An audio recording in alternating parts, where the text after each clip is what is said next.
Hey all, Scott here, and welcome to another installment of Tales from the Backlog. A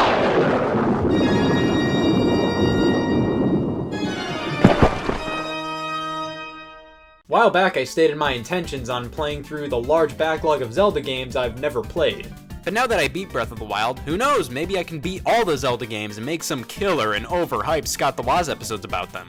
You may have thought I forgot, well the joke's on you. To help me remember, I've kept this string tied to my finger for the past 7 months. I've seen what hell looks like. The Legend of Zelda, one of the most beloved gaming franchises of all time. Maintaining such a high level of quality and inspiring new generations with every new entry in the series, it truly gives me pride to say I've never gotten into the series fully. I've discussed this before, I have a hefty amount of respect for the Zelda series and every single organ of the people who helped craft it. It's just, they're always hard to fully get into from beginning to end for me. These are games you can't put down and pick back up a month later. God no, God no, God no, you really have to sit down and devote some serious time towards playing these games. I'd always start them, get busy with something, go away for a week or two, come back and be completely lost. I did beat Breath of the Wild and had an absolute blast with that, but it's pretty different from the other entries in the franchise. I definitely have to beat some of the more run-of-the-mill games in the series to prove my worth at all. So instead of going back 1 game, or 2 games, or 5 games, let's start at the very beginning, The Legend of Zelda on the Nintendo Entertainment System. Similar to Super Mario Bros. With platformers, The Legend of Zelda didn't invent the adventure game, but innovated and popularized the effing heck out of the genre. The game was developed simultaneously with Mario, but was basically thought of as the exact opposite of what Mario was turning out to be. While Super Mario Bros. Was a linear action game, Zelda was a non-linear adventure. The game's sense of discovery was inspired by game director Shigeru Miyamoto's experiences exploring the woods as a child. He wanted to give players a large world to explore with various wonders and secrets hidden around every corner. This mentality behind a Zelda game has been somewhat absent in the series until recently with the release of Breath of the Wild. A major focus of that game was to bring back the sense of adventurous discovery that the original Legend of Zelda held so dear. Many, including myself, would agree that it succeeded. But let's get on with finally conquering the NES original, released in 1986 for the Famicom Disk System in Japan and making its way west in 1987.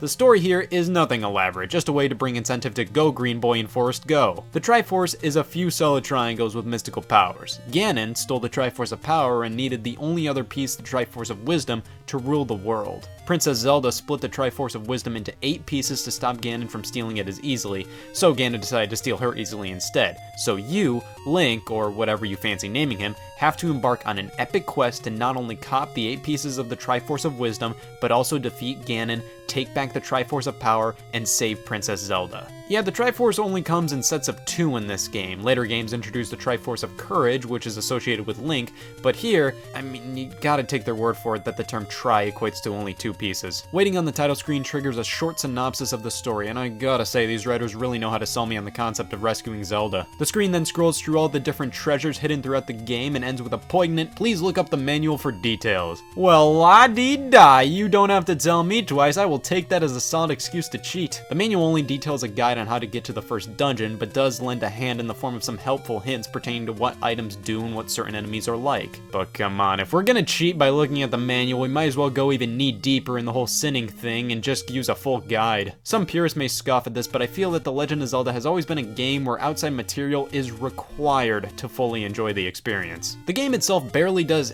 anything to tell you what to do, and it almost feels like it's absolutely screaming at you to not touch that dial because a 12-month Nintendo Power subscription is in your future. You're thrown in here with nothing but a gaping hole begging to be walked into, which rewards you with a solid wooden sword. The rest of the game is a fucking riddle. The structure of Zelda is basically you have to wander around the overworld until you find a dungeon, enter the dungeon, beat the boss, get the Triforce piece, and move on. Pretty simple, but navigating the overworld is pretty difficult without a detailed map handy. There are some memorable screens, but the majority of the time each screen blends in with the last. There aren't a ton of crazy memorable set pieces or different looking areas to traverse. There's a graveyard, and that's about it. This is made even more difficult with the in-game map, which I have no idea what you can discern from this. The only possible thing I can think of is the fact that a guide can just tell tell you, go to the upper right-hand corner, but good god man, this is tart. Speaking of the visuals, this game reeks of early NES. It definitely feels more than a launch NES black box game, less than something like Super Mario Bros. 3. Also, the perspective of Zelda is top-down, so I always found these screens really odd. Am I only one that gets way past dizzy trying to figure out what this is supposed to be if it's top-down? The soundtrack is classic. You're almost exclusively going to be hearing the Overworld theme and the dungeon theme, but they're such solid tracks I didn't mind that there wasn't much more music in the game. The journey can be made a bit easier by making sure you upgrade Link's abilities throughout the game. You can pick up heart containers to increase max health, find up to 2 better swords, the magical shield, the blue and red rings which decrease damage taken by enemies. All these can be yours by completely guessing without a guide. Most of these abilities and secrets in the game can be found by solving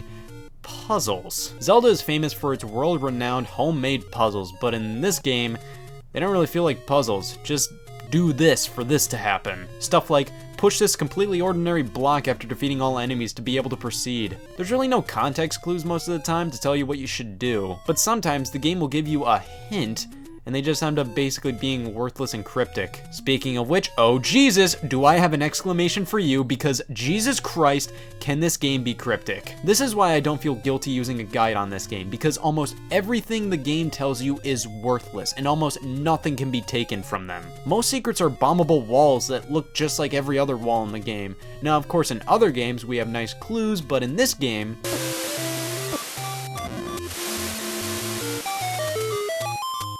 God, haven't we all been there at some point, just rubbing against a wall for some rupees? This game is truly for the anti-morn in all of us. If I was playing without a guide, how would I know this is the wall to bomb compared to every other wall that looks like it? How would I know this is the bush to burn? A lot of these secrets aren't super mandatory, but some are, and if you want to even think about upgrading your power, you're gonna have to slaughter countless enemies for rupees to buy the upgrades within shops you have to bomb random walls to gain access to. What a game! The dungeons are way better than the overworld though in terms of traversal and secrets. These are much more clear-cut what you're supposed to do, as there's only so many paths to take, and basically the secrets are limited to either bomb the wall or push the block. As you move along, however, the end dungeon bosses become more and more specific in terms of their weaknesses. You have to place bombs in the Dodongo's path for him to eat it, but you only have so many chances until you run out of bombs.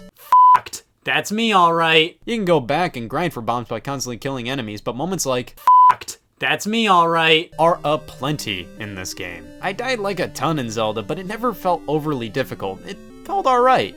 Until we get to the 5th dungeon here. These are dark nuts, red and blue variety. They can only be killed by getting attacked in the back or the side, but they literally move around all the time, and Dungeon 5 has 2 main sections filled to the brim with these honking things, and I kept on dying, and this was the section that gave me a little thing I refer to as an ulcer. Everything after this just melts together, man. This was just headache-inducing. Do I recommend beating Zelda? No. The Legend of Zelda is a classic, but I think it's better suited as a relic from the past and the start of a legend rather than a game that can transcend generations. It captured the hearts and minds of millions when it was first released, but nowadays, it really needs to think about what it's done. This is a game meant to be played for eons, to last you for a long time, to feel like a true adventure. Definitely a game made for the kid in the 80s with a whole summer in front of him. Nowadays, it's best played with a guide. Now, you may think that would take out a lot of the fun, and I did too, honestly, but I had a large vat of fun with the game's first half. It ended up feeling even more like an adventure, almost as if I was following a treasure map. Basically making me count the amount of screens I had to pass to get to a point of interest made it feel like I was counting paces to X marks the spot. The last half of the game can go laid down. It cranks the difficulty up to the point where it's just not fun, and the stiffness of the controls are truly put to the limit of my patience. Now, playing the game without a guide in general, no thanks. Without a guide, this game is nothing. If you really want to see where Zelda began, look up a walkthrough and you got yourself a decent little afternoon. Any other method of playing the game reeks. You can still squeeze a fair amount of fun out of Zelda, but it's bogged down by loads of gameplay elements that just don't hold up nowadays. Mainly how cryptic the game can be with mandatory gameplay sections. The only gaming-related topic that makes even less sense is why my copy of Fling Smash is always soaked whenever I take it off the shelf. I don't know why.